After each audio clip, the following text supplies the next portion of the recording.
So this week we're going to be talking about hemostasis first, and then we'll talk to you about some immunity stuff. So I'll talk to you about innate immunity.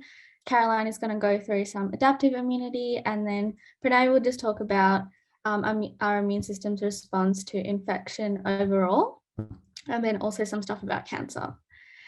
So in terms of hemostasis, that's just the process that your body uses to prevent and stop any bleeding that happens, and importantly, to prevent any blood loss.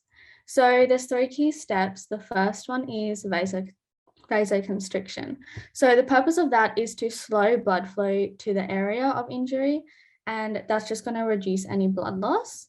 And then the second step is for the formation of a platelet plug. So it's pretty much just what it says, a plug made out of platelets. And I'll talk to you about the 3 key steps which help to create that. So the first one is adhesion. So this is when if there's a break in your endothelium, the ECM underneath is going to be exposed to whatever is inside your vessels. So ECM is your extracellular matrix.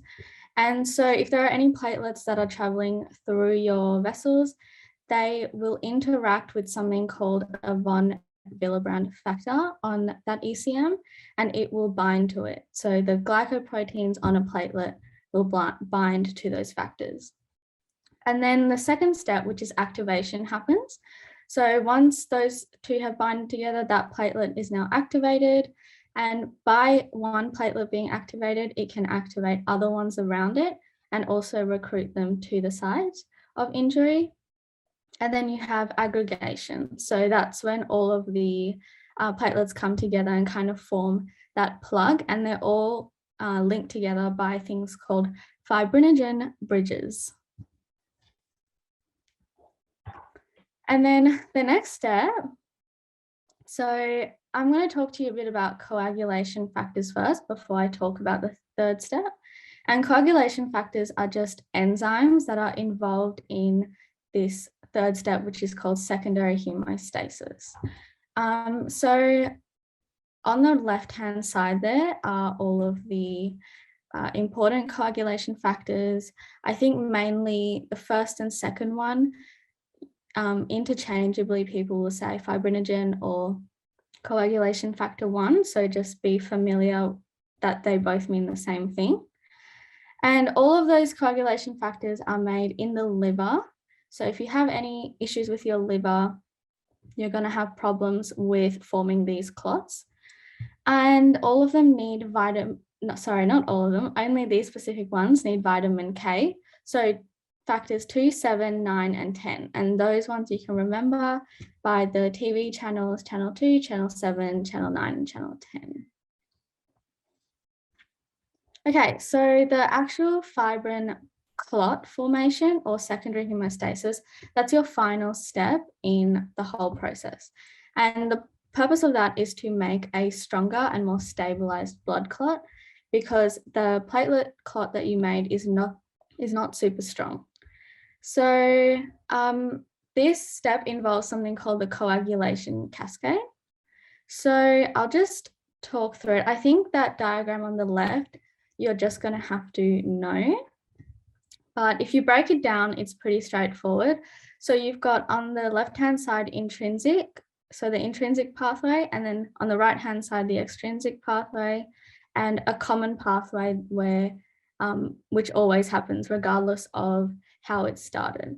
So the intrinsic pathway, that's going to start if there's any damage to a vessel, and then the extrinsic pathway happens if there's damage to the tissue itself, and then both of those will come down into that green common pathway. So there's 9A, 8A, 2A, and 1A. Those ones there with the asterisks, they will all require calcium to be activated. And also, I'll talk a bit about the common pathway because that's pretty important. So 2A, which is the activated form of 2, is called thrombin. And what thrombin does is it will cleave fibrinogen into soluble fibrin monomers. And those soluble fibrin monomers are the 1A down the bottom. So basically what that means is, if you remember maybe in chemistry, you have the fibrin, which is your monomer, and then fibrinogen, which would be, I guess, like the polymer. And what thrombin does is it kind of breaks that longer chain into smaller units of fibrin, and that kind of activates it so that the fibrin can then form into this network down the bottom. And then at the same time as breaking up the fibrinogen, thrombin will also interact with coagulation factor 13 and activate that. So what coagulation factor 13 does is it forms cross links and like bridges between those chains of fibrin that have linked together. And all of that forms a more stable clot. So once all of the repair has been done and the clot has been formed and there's no more damage in this area, so this is in a few days or a few weeks after the initial injury, you get the process of fibrinolysis, which is just breaking down that clot that's been formed. So the first thing is that plasminogen will be activated into plasmin, and you need the enzymes TPA and UPA for that to happen. And then what plasmin does is it will break that fibrin that was made into fibrinogen degradation products, which are FGDPs, and then fibrin degradation products. And the main one there is D-dimers. And I'll talk to you a bit later how D-dimers are used clinically. And then, so in order to, so plasmin, can you go back a slide? So plasmin is going to act on the surface of a fibrin clot, and it'll kind of work its way in from the surface of the clot into it and break down the thrombus that way. And then also it can act on pro-fibrinolytic receptors. And also there are inhibitors of this pathway. So if you look at the diagram in the red boxes, there's plasminogen activator inhibitors, PAI1 and PAI2. And there's also plasmin formation inhibitors like alpha-2 antiplasmin, alpha-2 macroglobulin. So those will just act where the arrows are pointing in that pathway.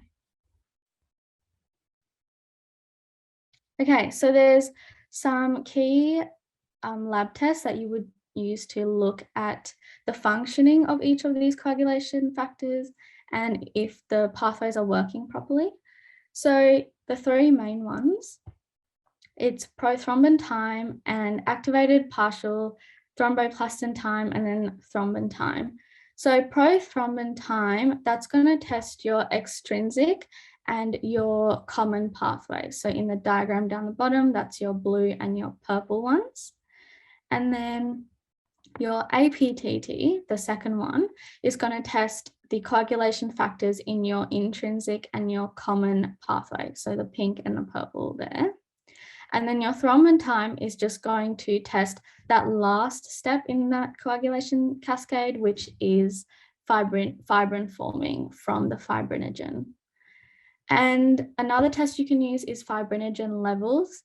And that's just there to detect if there's any deficiencies in fibrinogen, which obviously means that your body is not able to make clots if it doesn't have that. And then you can also check someone's D-dimer levels. And if you remember from the last slide, D-dimers are what's produced when at the end of fibrinolysis. So if you have higher D-dimer levels, it's just going to say that there's some ongoing fibrinolysis. Okay, so there's some common coagulopathies. So some causes of the hemostatic disorders, there's two main types. So there's primary hemostasis and then there's coagulation disorders. So primary hemostasis disorders, they're usually because of issues with your platelets or with the von Willebrand factors that are in the ECM and which need to bind to platelets to activate the second step of hemostasis. And then There's coagulation disorders, and they're mostly related to the actual clotting factors, and they can be either congenital or acquired. I have a table there that goes into it a bit more detail, which specific pathologies can result in those, but I won't go into it because I don't really think it's that important. And I think that's okay. And so there's one more. So there's thrombosis, which is when clots form in the circulation from blood components. And this is probably a key coagulopathy that you should know when it comes to hemostasis. So the virtuous triad is pretty much describing 3 different factors that contribute to thrombus formation. So you have one of them is endothelial injury, and that can be caused by anything like atherosclerosis, if you have inflammation of your blood vessels, any toxins, and that's just going to increase any procoagulant factors and decrease any anticoagulant factors, which will eventually lead to or increase your risk of forming a clot. And then you have abnormal blood flow. So this could mean 2 things. It could either mean blood turbulence, which is kind of going to lead to the endothelial injury and do kind of what happens in that first step where you increase your procoagulant factors and you decrease your anticoagulant factors. And then you could also have blood stasis. So this is where your blood is not really flowing, or it's flowing extremely slowly. And that kind of stasis will increase the contact that your platelets have with cell walls. So that's just going to, again, increase the risk. And then the third part of virtuous triad is abnormal coagulation. So this could be things like having too many coagulation factors that are pro-coagulative. So, and that could be, as I mentioned before, an acquired or congenital problem. Okay, so that's pretty much all for that. And I'll talk to you now about the innate immune system. So firstly, we'll touch on the inflammatory response. I think this has come up a few times already this semester, but I'll just quickly talk about it. So how it starts is that your body, or your innate immune system more specifically, will detect any pathogens replicating in your body or any tissue damage that's been caused by this replication or the infection in general. And then there's 4 specific goals of inflammation. So the first one is to prevent an infection from starting, because a key part of inflammation is getting all those immune cells to the site of infection. And hopefully that can help to combat the infection before it spreads. And then that's kind of what the second point is talking about as well. So preventing the spread of that infection. The third point is to recruit those immune cells for assistance. And then the fourth one, which Caroline will talk about in more detail, is to alert and mobilize the B and the T cells, which are a part of your adaptive immune system. So there's 5 key signs of inflammation that you're probably already familiar with, I think, and also the Latin words for them, which I think you've just got to know, because they might ask you that. And then I think it's more important to understand why each of these happen. So the heat and the redness, that's going to happen because of the vasodilation that occurs. So you have more blood supply coming to that area because your body wants to get more repair cells and more immune cells to the site of infection. And then there's swelling. Swelling will also occur because of the increased blood flow. There will also be increased vascular permeability so that those immune cells can move in and out of your vessels to your tissues.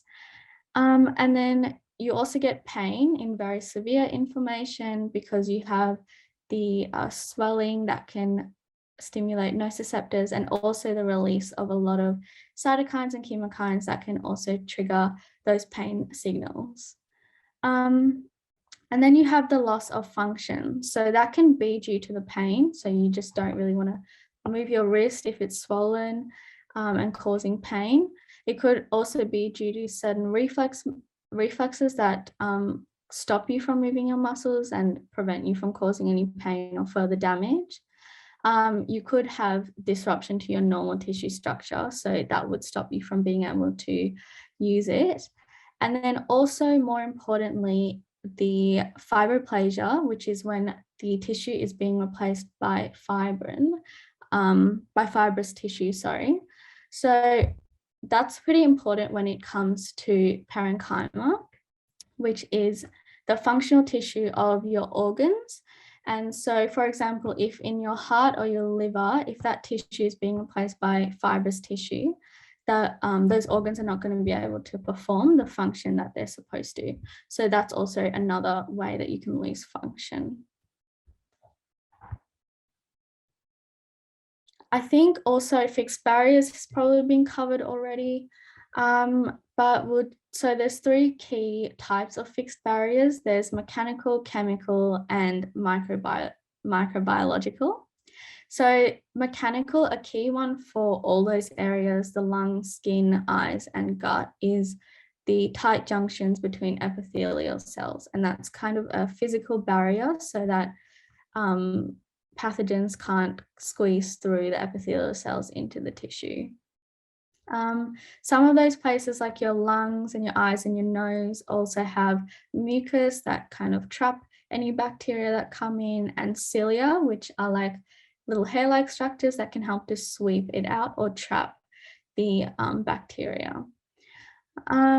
Also, it's like in your stomach, you'll have a low pH, and which is high acidity. So that can help to kill any bacteria that you may have ingested. And then a key one there is microbiological. In your skin and in your gut, you will have normal flora that lives there.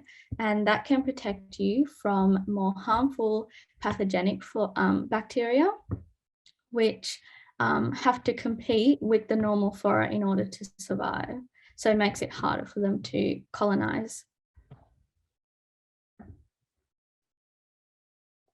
Okay, so how does our body detect the pathogens? I'm going to start with talking about the right-hand side, which is your PRRs, so pattern recognition receptors. They are on your host cells, and they pretty much bind to these things called PAMs and DAMs, which I'll talk about in a bit. And that will activate an immune response, so release things like cytokines and chemokines and specific signaling molecules that will activate your immune system. And there's 4 specific classes of PRRs. So there's your TLRs, NLRs, CLRs, and RLRs. Your TLRs are pretty key ones. And I think your lectures will go into more detail about, there's a few different types of them, but I think the main point is to just know these 4 types here, and also the locations of them within a cell. So your TLR is on the surface of your cell, and also on the surface in the membranes of endosomes. So if you remember what an endosome is, it's kind of like a vesicle that's membrane bound inside your cytoplasm, and that the fact that a TLR is in there is quite helpful because it can help to detect if a pathogen has been endocytosed by the cell. And then you have your NLR, which is in your cytosol, as well as your RLR. They're both in the cytosol, and your CLR on the cell surface. So if a PRR is on the cell surface, it can help the cell to detect any pathogen that comes into contact with outside of the cell, and then the ones in the cytosol can help to detect bacteria that have invaded the cell. And then you have your PAMs and your DAMs. So this is what your PRRs are actually detecting. So your PAMs are structures that are specific to pathogens, and they're not usually found in our own cells, whereas a DAM is found on our own cell, but it's only on cells that are damaged or dying. So your PAMs are going to be used to detect the presence of a foreign substance or a pathogen, and a DAM is going to be used to detect any cell death or damage. Key PAMs that you probably have to memorize are glycans, so specifically lipopolysaccharide on gram-negative bacteria.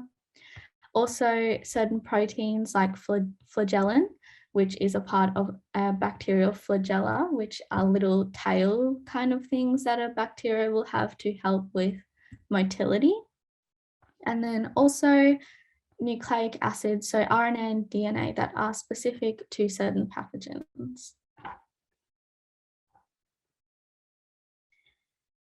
Okay, and now we'll talk about the process of phagocytosis. Firstly, there's three main cells that carry out phagocytosis, which I kind of just remember by the acronym MEN. So you have macrophages, eosinophils, and neutrophils. And the process is there, and you're going to have to memorize it or know it really well.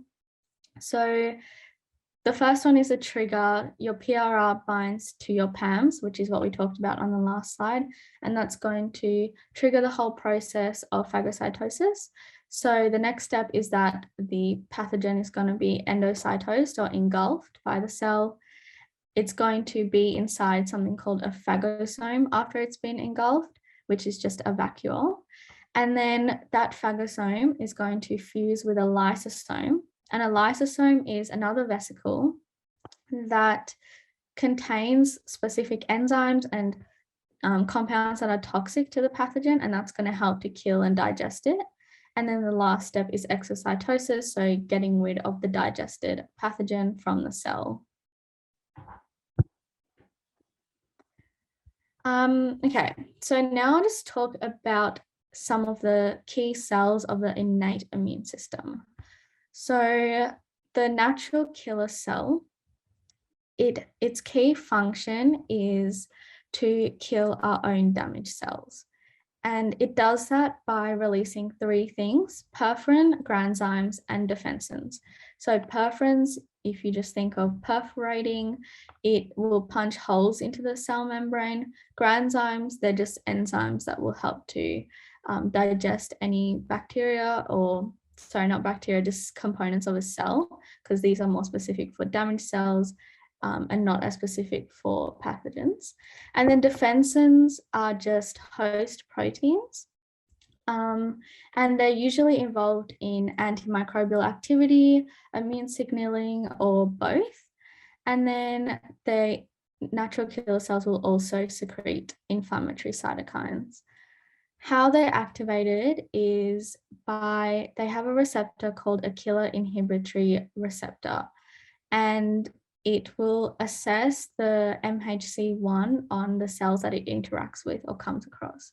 So in a normal cell that's not damaged, it's going to express a normal MHC1, and that will send an inhibitory signal to the KIR, or the natural killer cell, and then the natural killer cell will not kill that healthy cell.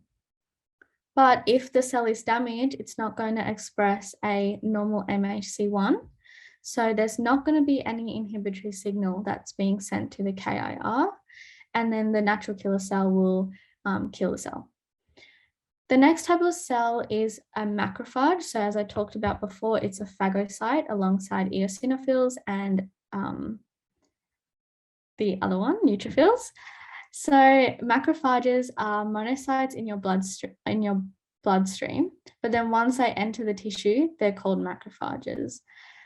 The key functions are obviously phagocytosis, and then it can also secrete cytokines and chemokines like most immune cells, especially innate immune cells. But then it also acts as an antigen presenting cell, which is just a cell that presents antigens to T cells. Other cells like that, I think, are dendritic cells and also some B cells, but they are more part of the adaptive immune system. In terms of activating, they can be activated by PAMs, they can be activated by antigen-antibody complexes and other lymphocytes like T cells.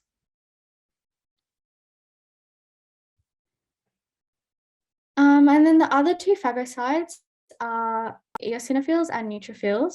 So eosinophils are usually present in parasitic worm infections and also in allergic reactions.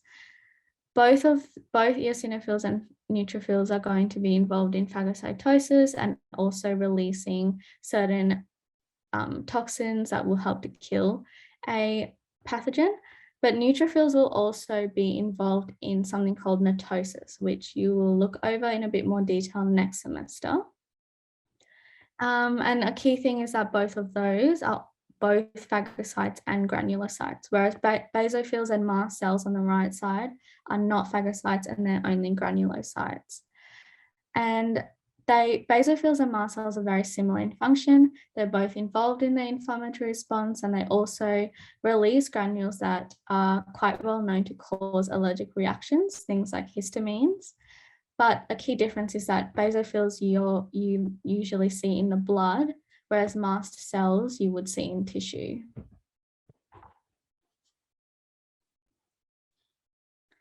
Okay, so now I'll talk to you about the complement pathway. This is just a pathway that describes how if a pathogen or the presence of a pathogen is detected by your body, how it triggers the production of certain complements, which are these plasma proteins that are usually activated. And they can perform a range of functions, which I will talk about. So those are the three main outcomes on the right-hand side. So the three ways that it can be triggered is in the alternative pathway. So you have C3b, I think, which binds to the invader, and then you have something called like the lectin pathway, where lectin will bind to the invader, and then you have the classical pathway where a classical pathway is where antibody will bind to a pathogen. So in all of those, they will end up in the formation of C3 convertase. And then if you just follow the pathway that's there, it will show how the three main outcomes occur. So the three main outcomes, which are probably important to know, is the lysis of a microbe by forming a membrane attack complex, and that involves C5b and C6 to 9. And then opsonization. So opsonization pretty much means tagging a specific cell or a pathogen, so the cell if it's damaged, or a pathogen, so that your body knows that it needs to get rid of it. And that involves C3b, and then also an inflammatory response. So that would involve C3a and C5a. I'll talk about inflammasomes quickly. These are just structures in your myeloid immune cells. So from a few weeks ago, we covered that myeloid immune cells are the immune cells mainly of the innate immune system, and they are triggered by DAMPs, these inflammasomes. And it pretty much just leads to the formation of IL-1 beta. Your lectures will cover in more detail how IL-B1 is produced by an inflammasome, but I haven't really covered it much. I think the key thing to note is that by triggering an inflammasome, it will increase the production of IL-1 beta.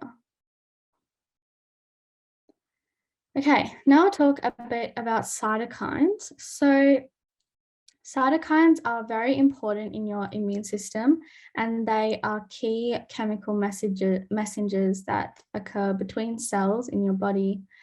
And the way they are produced is that there's going to be some kind of stimulus that will stimulate any cytokine producing cell, which will contain a gene that produces cytokines. And in terms of its action, there's three specific actions. So there's autocrine, paracrine, and endocrine. So autocrine is when a cell that produces the cytokine releases that cytokine, and the cytokine will come back and act on itself. And then a paracrine action involves a cell releasing cytokines, and those cytokines are going to act on cells nearby to it.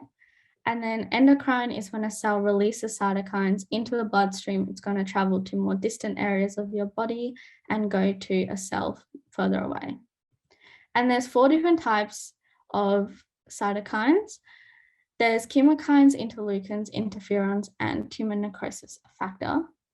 Chemokines are very important for the movement of immune cells towards the site of infection. So what happens is at the site of infection, these chemokines are going to be released, and that will create a kind of gradient in the amount and the number of chemokines from that site of infection. And immune cells that are far away can follow this chemical gradient towards the site of infection, so they know where to come to. And then there's interleukins as well, which are just messenger molecules between leukocytes, and the last 2 are just there.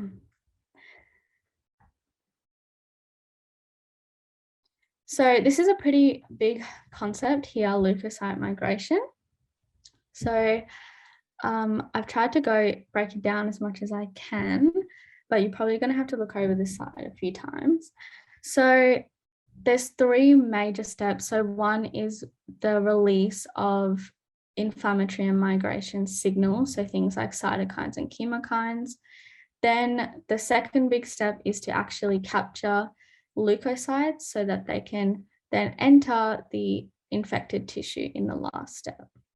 So the first step there that will trigger the entire process is a PAMP or a DAMP binding to a PRR on a macrophage. And you can kind of follow this along in the picture on the right-hand side.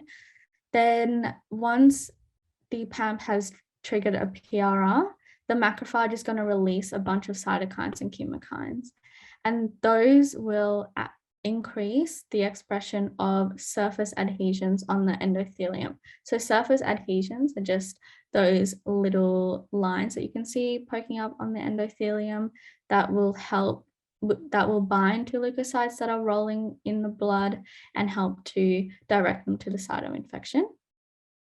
So key surface adhesions that you should know is selectins, so specifically P-selectin and E-selectin, and then integrin ligands, which are ICAM1.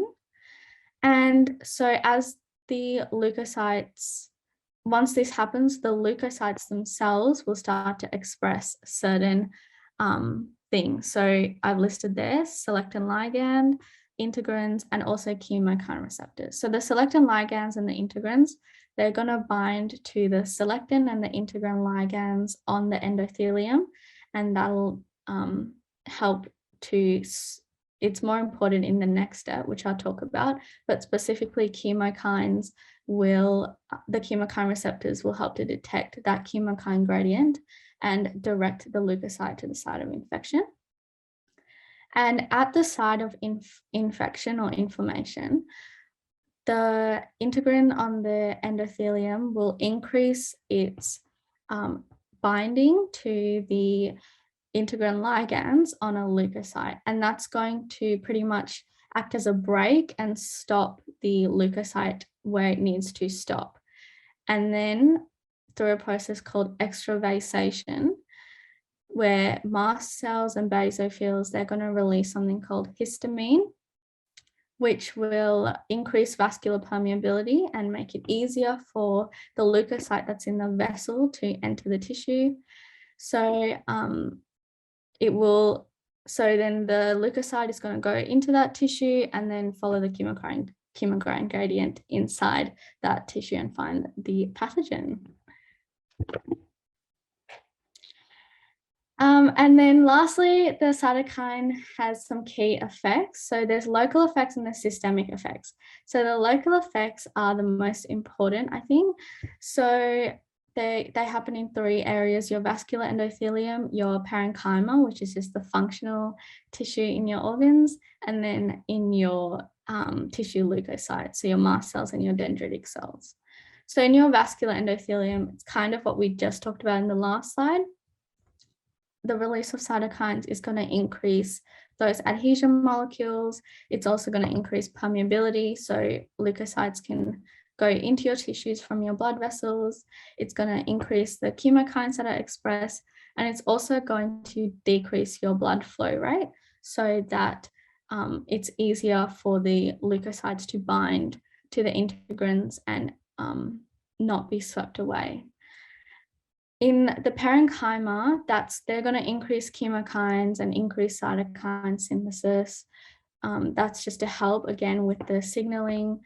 And then your tissue leukocytes, they're going to increase their activation and also increase degranulation so that they can release chemicals to kill or perform their functions pretty much. And then the systemic effects. So the liver will increase acute phase proteins. The hypothalamus is going to increase fever, increase temperature in your bodies to help kill off the infection. And then your bone marrow is going to help mobilize some more neutrophils to fight off the infection as well.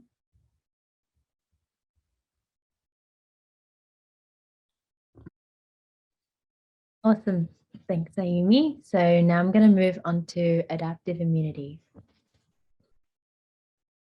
So the main things I want to share with you today are going to be how we process and present antigens, two types of cells, B cells and T cells and their receptors, and two other types of cells, CD4 and CD8 T cells, as well as I'm going to be explaining how antibodies are produced to fight against antigens. First of all, we have to be able to differentiate between innate and adaptive immunity. The main things on this slide and the next slide would be that in adaptive immunity, it takes much longer. It can take days, whereas innate immunity happens really quickly. That's because innate immunity, you need to have really fast response to whatever antigen it is, but for adaptive immunity, you can take a few days to make antigens first. Other important things to note would be in adaptive immunity, you have less types of cells. So in innate, you have all these cells that Sayumi talked about, but in adaptive, mainly T cells, B cells, and antigen presenting cells. On the next slide, we've got a few more key differences as well. We have memory. So an advantage of adaptive immunity is that we can have faster responses to recurrent infections. So when we see the same antigen the next time, we can respond to it quickly, and we have more diversity because we have genetic recombination and we can recognize and respond to more antigens. Okay, so the properties of antigens, what do they do to our body? Two things. One, they stimulate the immune system to divide and multiply, and they also stimulate our immune system to react, and that we call this an immune response. Here we've got a lot of information, but we can break it down. We can see that at the bottom, there are cytotoxic T cells and helper T cells. So now we know there are two types of T cells we're going to talk about. We can also see there are two types of major histocompatibility complexes, MHC molecules. We have class 1 and class 2. Here, class 1 MHC molecules are associated with cytotoxic T cells. We'll remember these two together. And class 2 MHC molecules are associated with helper T cells. Okay. And the last difference between the left and the right that we can see here is that in the cytotoxic cell, you've got the cell, an infected cell. That means the antigen is inside, whereas on the right-hand side, the helper T cell, the microbe is actually outside. And we'll talk more about that as well. On the next slide, we see that there is, we're going to start with MHC1. So we need to associate the major histocompatibility complex 1, class 1, with the CD8 T cells. And these occur when we have pathogens from inside the dendritic cells. And you can see in the picture, the virus or the tumor antigen is inside. On the next slide, where we have MHC class 2, The antigen is exogenous, meaning outside, and we associate this with CD4. To help you remember which MHC goes with which T cell, what I do is you've got MHC1 and MHC2, CD4 and CD8. And so you associate MHC1, a small number, with CD8, a big number, and MHC2, a big number, with CD4, a small number. You can do anything else, but that's how I remember. Next slide, please. Okay, so now we need to learn about B cells and T cells and how they're made. So they're made in lymphoid organs, and you've got primary organs and secondary organs. Primary organs are where you get these cells. They're not B or T cells yet, so we call them progenitor cells, and they become naive B cells and naive T cells. We call B cells because they were made in the bone marrow, so B, and T cells were made in the thymus. At this point, they're still naive. In secondary organs, the naive cells become activated and they occur in the spleen with circulatory immunity and lymph nodes for immune responses in the tissues. We also need to know that in the lymphatic system is where immune cells are carried to lymph nodes, and it's where tissues are drained and fluid moves from the tissues to the lymphatics. On the next slide, we have photos of you can see where the thymus is because you wouldn't have done that in anatomy yet, and the spleen and the lymph nodes. And then on the right-hand side, we see that B cells will form into two types of cells, plasma cells and antibodies, and T cells become activated T cells. We also see that T cells are associated with cell-mediated immunity, and B cells are associated with humoral immunity. Okay, antigen receptors. So this is what an antibody looks like, and they have receptors to bind onto antigens. You can see that at the top is the variable region. That means that this region is unique to different antigens, but constant regions stay the same and only change between different antibody classes. B cells. So we have B cells that move into the lymphatic system to circulate throughout the body. And in the lymphatic system, naive B cells first encounter an antigen, and this encounter will activate the maturation process for the B cell. If the naive B cell finds an antigen that fits or matches its antibody, it quickly divides, and it now differentiates into one of two things. It differentiates into a B cell or a plasma cell, as we discussed before, and this is called class switching. Antibodies can bind to antigens directly. On the other hand, we have T cells. So T progenitor cells, these aren't T cells yet, but they migrate to the thymus to mature and finally become T cells. And a difference between T cells and the B cell antibodies is that the T cell receptors can only recognize antigens if they have been bound to either MHC1 or MHC2. That's why the major histocompatibility complexes are so important.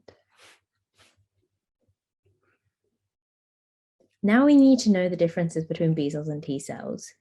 Mainly, the main takeaway is that B cells will either secrete antibodies or form memory cells. These help with fighting against the infection, whereas T cells recognize antibodies. And then we'll learn about two types of T cells, helper T cells, which help B cells become activated. So they sort of support B cells. But a second type of T cell are the serial killer cells, the cytotoxic T cells, and they damage the antigen or they damage the cancer cell. Here you can see a diagram from the progenitor B cell becoming a naive cell. And then once it's activated through the help of a T helper cell, it can become either a plasma cell, which secretes antibodies, or a memory cell, which remembers the antigen it had encountered. And so it can help to fight against the infection next time. Class switching is the switching of naive B cells into two types: the plasma cells, which secrete immunoglobulins, or Igs, and the memory B cells, which help to prevent future infection.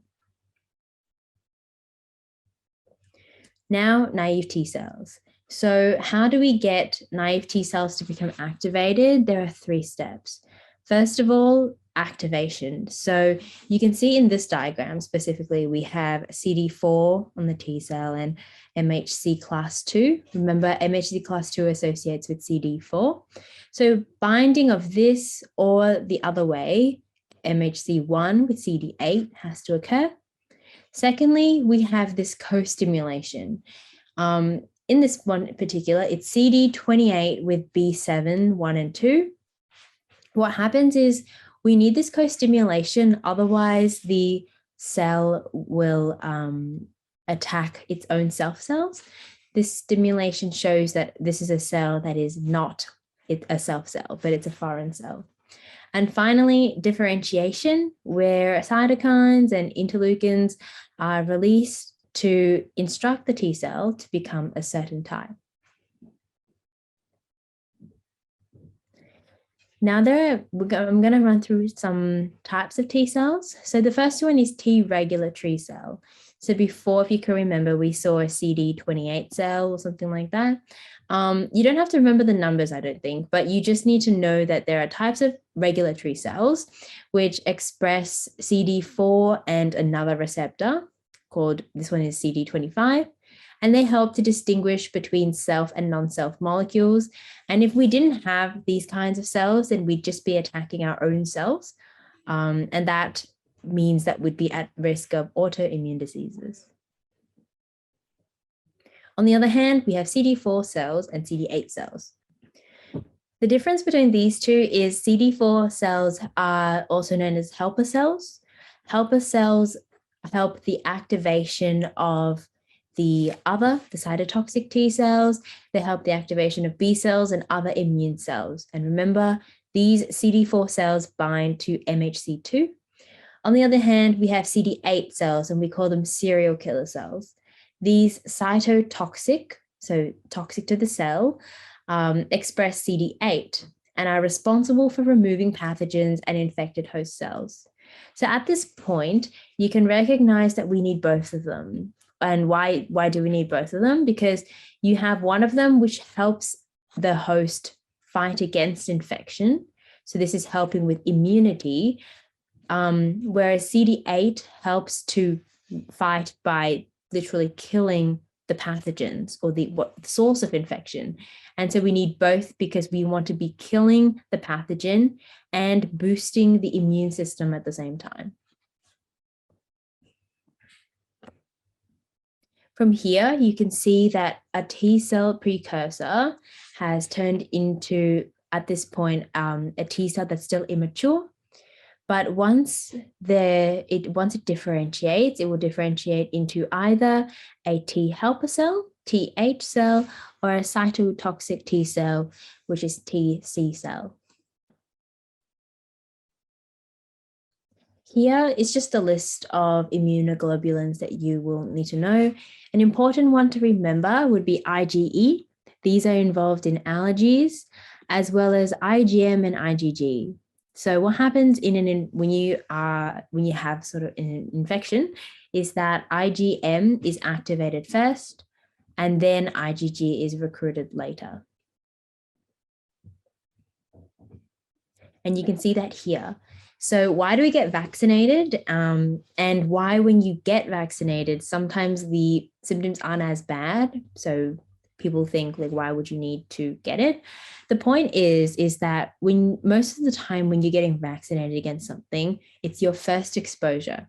So we call this a primary immune response. Your initial exposure to antigen results in quite a very low levels of antibodies, and there's a lag time as well. So here, your IgM is activated first, as we discussed, which then recruits the IgG cells. This is the primary response. But after you've been vaccinated, and say 12 weeks later, you come into contact with the real antigen in the community, you have a more powerful and faster response. Here, there's not a really significant lag between IgM and IgG. IgM happens, but then IgG happens shortly after that. And the degree of, or the concentration of IgG is so much more powerful in the secondary response because you had the primary response. And the reason why is because when you have memory cells that remember the kind of antigen that you've interacted with, they can quickly recruit antibodies faster than having to recognize them as if it was your first response. In summary, you can read this in your own time, but the point of this is that you need to be able to differentiate between B cells and T cells, differentiate between CD4 cells and CD8 cells, between MHC class 1 and MHC class 2, know how both B cells and T cells are activated. And there are some good resources that I've linked in the slides. So one before was the one from Khan Academy, and this slide is from Britannica, and they both do a really good job at explaining things. And adaptive immunity is quite hard to understand, especially when you watch the lecture, it's quite long. So if you have any questions, let me know and I hopefully can answer them for you. Okay, so last lecture of immunology really quickly, for this week at least. So it's infection and immunity. The first part of the lecture is kind of discussed in Caroline and Sayumi's thoughts. So it was just a comparison of adaptive and innate. So, I mean, you're not really going to gain anything when you're saying it over and over again. So, yeah, that's why I'm skipping to the next bit. So, T helper response to bacteria and helminths. This is probably the highest yield stuff in the lecture. So this is not discussed anywhere else, and it's definitely assessed. So you need to understand the difference between the types of T helper cells. So there's three. Okay, so you've got Th1, Th2, and Th17. Okay? So what you need to know about these three helper cells is the target cells. So what type of immune response are they triggering? So what cell are they trying to activate? What type of pathogens is each type of helper cell specific for? So if I have a bacterial pathogen or if I have a virus, which helper cell is going to help me with that? Okay. Which phenotype responds to which cell? So basically, Th1 is macrophage, Th2 is eosinophil, 17 is neutrophil. Right. And the last thing that's I've got a table after this to go over that stuff, but the last thing that's important is to know that for the Th2 immunity, the interleukin 4 is a class switching interleukin. So that's the interleukin that stimulates what Caroline mentioned before about the class switching from the naive B cell into the different types of antibodies or memory B cells. Okay, and that's really important. So that's an easy way to remember that Th2 is antibody mediated. But I made this table here. Okay, so Th1. So the pathogens that's targeting are bacteria, viruses, and mycobacteria. Basically, anything that has bacteria in it and viruses. An example, I think that was mentioned in the lecture, is Mycobacterium tuberculosis. But really, any bacteria and viruses, Th1 is probably the one that you're going to see. So the point of this part of the lecture was to talk about the different response to bacteria and helminths. So bacteria is Th1, and helminths or worms, parasites, etc., that's going to be Th2. Okay, so parasites and allergens. So that's going to be worms, other types of worms, all kinds of helminths, they're going to be the Th2. Okay. Now, if you have fungi, candida, or extracellular pathogens, they can also be targeted by, and helminths actually, can also be targeted by Th17 cells. So basically, Th17 is kind of broad spectrum. So you'll see as we've gone through the slides, neutrophils have been mentioned all over the place. It's because they are broad spectrum and they act on basically everything. But I feel like they wouldn't really work with viruses. So TH17 is kind of broad spectrum. But yeah, so what we need to know basically is that TH1 is macrophages, TH2 is eosinophils, and TH17 is neutrophils. That is definitely assessed at some level. It could be an exam, could even be the CIP, but it's definitely there somewhere. I've seen questions on this. So what you need to know after that is what do these different types of target cells do? Okay, so the macrophages are made for phagocytosis. That's been discussed by Sayumi in the innate response. They phagocytose intracellular pathogens and they try and destroy it on the inside. Okay. TH2, so this is the important one. So previously I mentioned about the class switching for TH2. So that's an easy way to remember that antibodies are produced in this response. Okay. So a key way to remember what antibodies are produced is that TH2 works for parasites and allergens. Okay. So the IgE, that's the antibody, as Caroline mentioned before, that's targeted towards the immune response for allergies or the allergic response. And the other two antibodies produced are just the initial ones that are usually made in an antibody-mediated response. As Caroline said, IgM is made first and then IgG. Okay? So that is just antibody production as a result of the interleukin 4 being produced by TH2. Okay? And they also target eosinophils to attack the parasite. Okay, that's about as detailed as you need to know. I don't think you really need to know that much more. Okay, now TH17, that's an interesting one. It can work in conjunction with TH1 because it is broad spectrum. Okay, so how it basically works is it's going to target, it's going to create antimicrobial peptides, which are known as defensins, and also neutrophils, which are also in the innate immune response. And yeah, they work in conjunction with TH1, so they can stimulate the production of macrophages and induce phagocytosis. Okay. If you can memorize this table, I think that's good enough for this. Okay. So the next thing covered is the immune response to COVID. I don't know how high yield this is, so it's going to be kind of brief because I don't think I saw anything on it. It's not that important.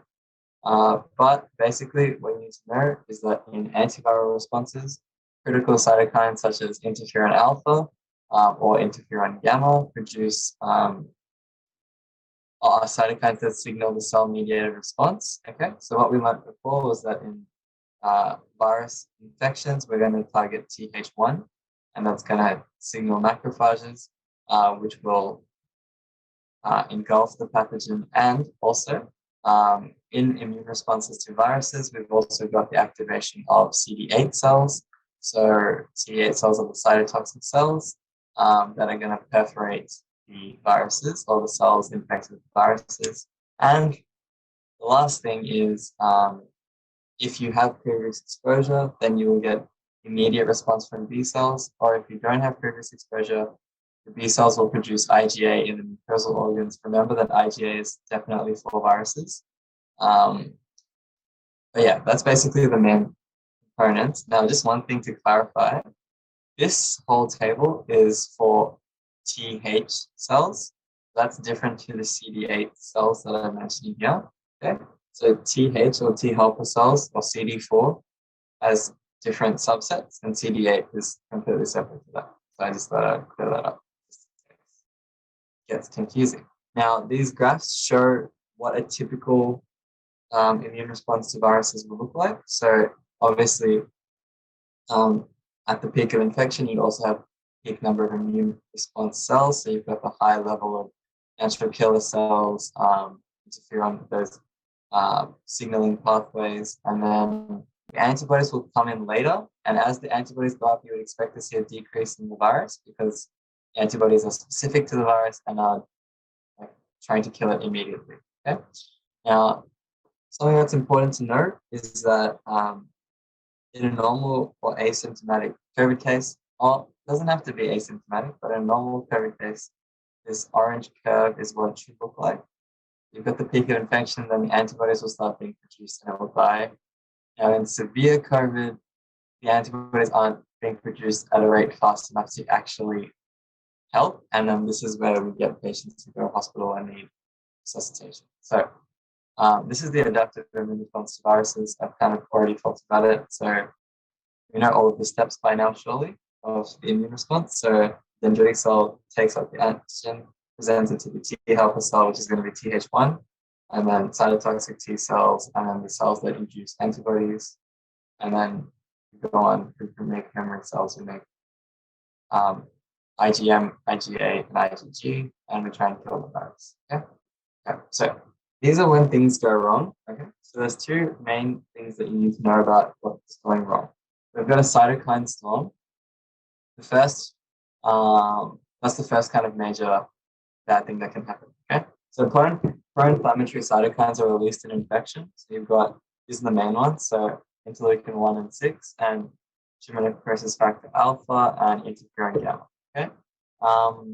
High cytokine levels very early in the response can trigger what's called a cytokine storm, which is when you have too much cytokines being released everywhere, and that's going to cause mass inflammation across the whole body, and this is going to lead to multi-organ tissue damage and infection.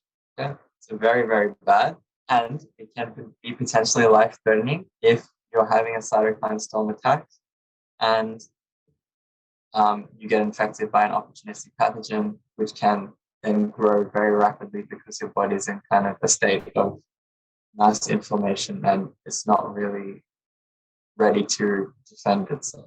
Okay? So main thing you need to know is cytokine storm, as it says, lots of cytokines like all over the body, all across the multi-organ system. And it's just levels that are way higher than they should be, and you get mass inflammation everywhere. And that can lead to multi-organ. Respiratory distress, that's much more common than I think cytokine storms. So basically what's happening is you get a large influx of innate and adaptive cells. They're trying to kill the virus, but unfortunately viruses live within our body cells. The only way they can kill the virus is by killing ourselves. And then as a result, we get damage to lung tissue because COVID, at least SARS-CoV-19 or CoV-2 targets the lung tissue, the respiratory tract. So as the cells are trying to defend from the virus, they have to damage their own body cells, and that leads to respiratory distress as we get damage to lung tissue, alveoli, stuff that helps us breathe. Okay, this can be neutrophils, macrophages, antibodies, and the cytotoxic cells. Okay, the last thing that I'm going to talk about is how cancer evades the immune system. Okay, so that first dot point is probably the main stuff that you need to know, I think. So cancer cells hijack the checkpoint machinery, which is usually used to switch off the T cell immune response to stop the T cells from destroying the tumor cells within the cytolytic granule. So that's a lot of words, but basically what it means is our body has a system to stop T cells from producing an immune response once the infection is over or once the target pathogen has been destroyed. What cancer cells can do is they can hijack the system and stop the T cells from destroying the tumor before it's actually destroyed. Okay, so it just it does what the body would normally do, but it just stops it from happening at the right time, basically. So it happens before the actual function of the T cells is happening. Okay, so signal breaking, yeah, to stop the T cell, yeah. So these two things are slightly important to know. I don't know if you were ever assessed directly on the names, like the exact names. I can't remember if you were assessed, but just in case. So it causes these two molecules, CD80 and CTLA4, to bind to their receptors. Sorry, that was wrong. It causes CD80 to bind to CTLA4 and PDL1 to bind to PD1. So CD80 and PDL1 binding to the receptors, and that stops the T cell from working. Okay, so chemotherapy patients also have a very weak immunity due to the loss of white blood cells, and as a result, they can't maintain a full immune attack. So that also helps cancer like proliferate when people are undergoing chemotherapy. Even though it is targeted to stop the cancer, it also makes the immune system weaker. So it helps the cancer not die, I guess, and they're flushing the whole body out, basically. Okay? And the last thing that how cancer evades the immune system is most cancer cells express self-antigens, and some cancer cells can remove antigens. Like in total, they can express no antigens, and as a result, they can't be recognized by the body as a pathogen or something foreign that needs to destroy. Okay? Because a lot of the time, cancer is just cells that have just multiplied and grown abnormally. Okay? So they're all from the body, but there's just been a malfunction.